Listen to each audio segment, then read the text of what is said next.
Okay, here's Jimmy, 1969, won a 9-inch Series 2A FFT, fitted for transmission, for a radio vehicle. That's why it's got the sugar scoop, but I don't have the right canopy, hence the gap. Look inside, you can see all the holes where the radio fittings and the tables went. I do have some seats to go in the back, and the canopy's from Exmoor in the UK. I just wanted to put over it, it's a bit faded. The window tops or door tops, those are just fill-ins at the moment, they're not the real ones, and they're a bit rusty on the inside. The interior, I've got the seats away getting recovered, new ones made, and you see there's the tool holders. There's the other door top. So there we have it.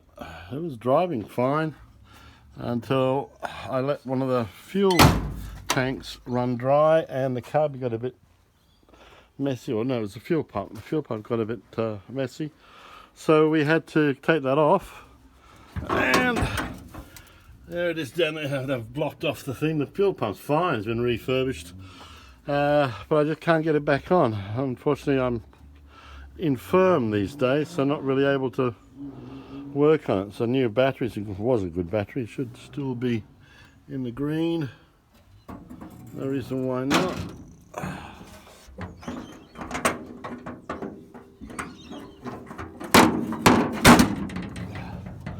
I got spare wheels for that.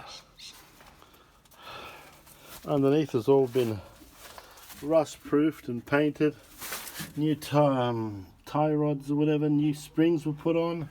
The brakes are all done. That was a job and a half.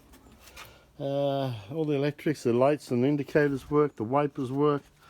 The muffler, I have the front one for the front mounted for the fitted for transmission, but they decided they needed to fit one at the back to get it registered, which I disagree with, but that's the way it goes. Yeah, the canopy with a bit of froth on it. Can do with the. And you just fill onto that. Let's see whatever you can see. Drove well.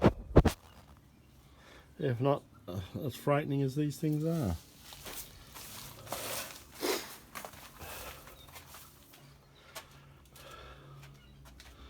And there we go.